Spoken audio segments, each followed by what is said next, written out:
Hi అండి, అందరికీ నమస్తే. ఇదైతే పొన్నగంటి ఆకండి. మనకి కళ్ళుకే కానివ్వండి, ఆరోగ్యానికి కూడా చాలా మంచిది. పొన్నగంటి ఆకు శనగపప్పు వేసి వండుకోవచ్చు, పెసరపప్పు వేసి వండుకోవచ్చు.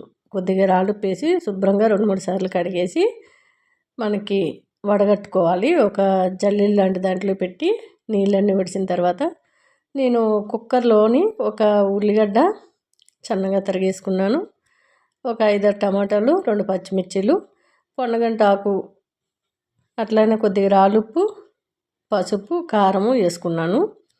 ఇది గ్రేవీలాగా చేసుకుంటే చాలా బాగుంటుంది. రైస్లోకైనా, రోటీ అయినా, కొర్రల్లోకైనా చాలా బాగుంటుంది. నేను ఎక్కువగా కొర్రలు అయితే వండుతానండి. ఇంట్లో అందరము కూడా కొర్రలు అనేటివి ఎక్కువగా అలవాటు చేసుకున్నాము.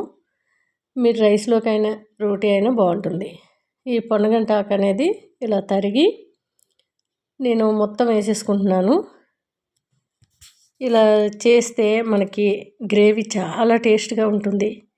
మా ఇంట్లో ఎక్కువగా పప్పు అనేది ఇష్టంగా తినరు.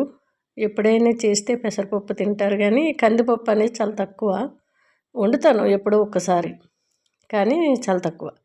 పెసరపప్పు టమాటా కానీ, ఇలా పెసరపప్పు వేసింది కానీ, ఈ పొన్నగంటి ఆకులో కూడా పెసరపప్పు వేసి మొన్న వండాను, అది కూడా బాగుంది. పచ్చడి కూడా చేసుకోవచ్చు, నువ్వులు కానీ పల్లీలు కానీ వేసి.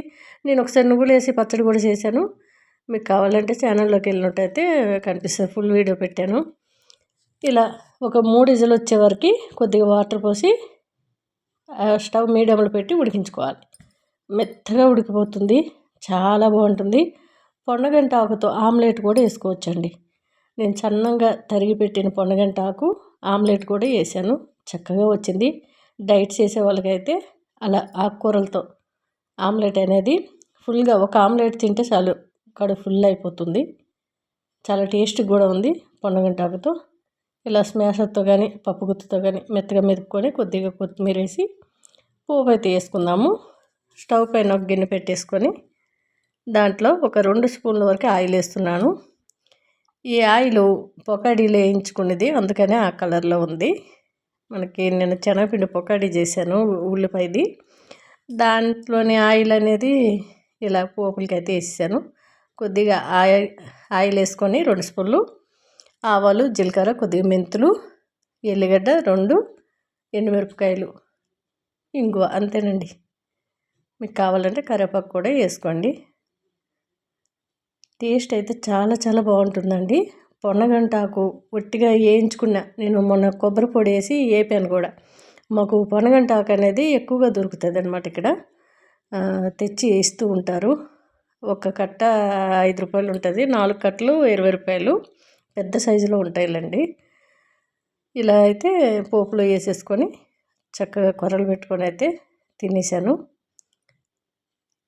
చాలా టేస్ట్గా అయితే ఉందండి. మనకి ఎక్కువగా పొన్నగంటి కూర కొబ్బరి పొడి, పల్లీల పొడి వేసి, లేదంటే పుట్నాల పొడి వేసి వేపినా బాగుంటుంది. చాలా వీడియోలు పొన్నగంటి కూరే కాదు, తోటకూర, కొయ్యకూర, మేము ఎక్కువ ఆకుకూరలు అయితే తింటాము. చాలా వీడియోలో అయితే పెట్టాను. పొన్నగంటి ఆకు కొబ్బరి పొడి వేసి వేపాను, అదిరిపోయింది. ఇంకోసారి నువ్వుల పొడి, పుట్నాల పొడితో కూడా చూపిస్తాను. టేస్ట్